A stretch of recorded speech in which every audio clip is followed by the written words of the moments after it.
What's up, y'all? So here we are with FBQ Kickboxing Rules Part 2. The gloves enable the opponent to cuff with their wing and hence create stalling. This is why I initially voted yes on headbutting, but as I said, this would confine FBQ to Europe and Asia. And so instead, as I said in the last video, I changed the rule to no headbutting. Okay.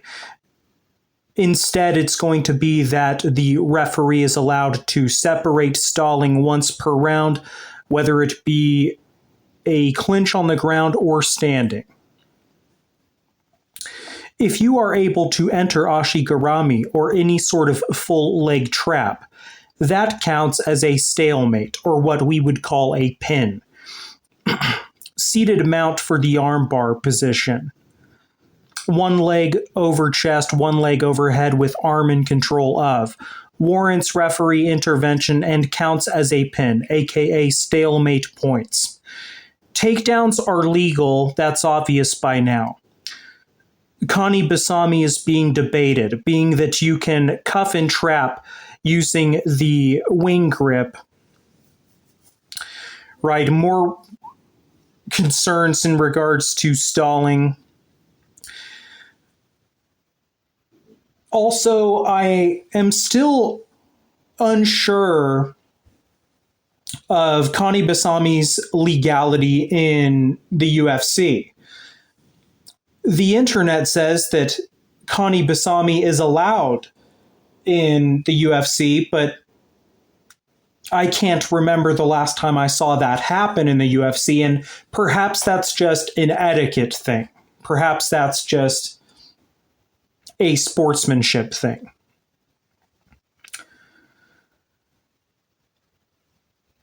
Okay, and also understanding here how the single leg takedown is likely a very common technique in FBQ, and we understand how Kani Basami is a counter to a single leg attack.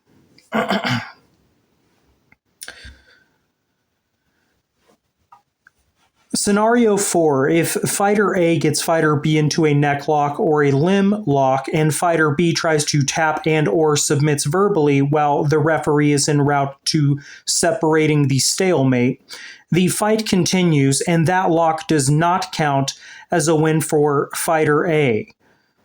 It only counts towards his 10-point must.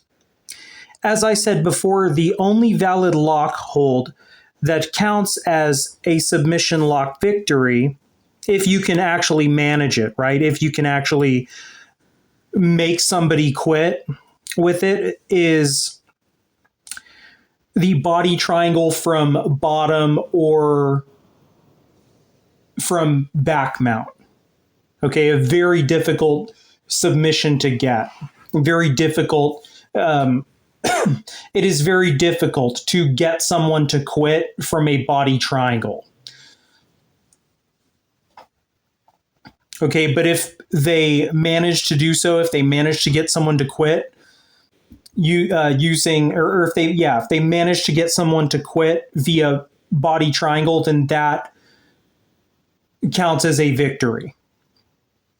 The fight is over, and it counts as a victory. However, if the referee separates a chokehold or a limb lock that was being applied by fighter A onto fighter B, and the referee goes to restart the fight, but fighter B quits after the separation or in between reset time, this ends the fight and counts as a victory for fighter A. The method of victory would be labeled as technical forfeit. Okay, so an example of this would be, let's say fighter A gets fighter B into a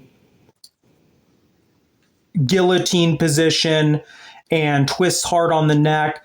Referee separates them and fighter B quits because he sustained an injury during that lock. Okay, that's the end of the fight. Okay, I want to make that part clear. Okay, so understand how the guard position, like bottom full, right, is often applied using using a body triangle, and then when guys get a back mount, they often turn it into a body triangle. Okay, that fight goes on until the person who is trapped in the body triangle quits. And as I said, it is very difficult to get someone to quit with that technique. The reason why FBQ was conceptualized is, of course, due to eye pokes in MMA. What would MMA look like if we covered the fingers and thumb entirely to save fighters from eye pokes? Tap outs would be harder to recognize. The padding on the small glove inevitably forces hand into a fist. We have no interest in speed bag gloves for this, even with a connecting web between thumb and index finger. There's simply not enough padding in a speed bag glove. The idea for FBQ is the smallest that you can make a boxing glove.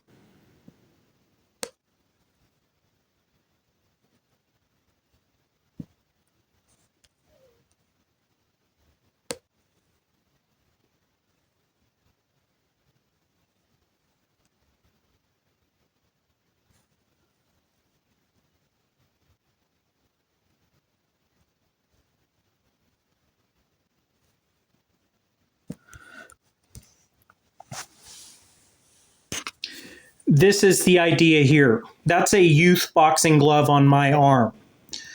It would have to be modified. I think that the guy who makes these gloves would probably be the one to modify that kind of glove.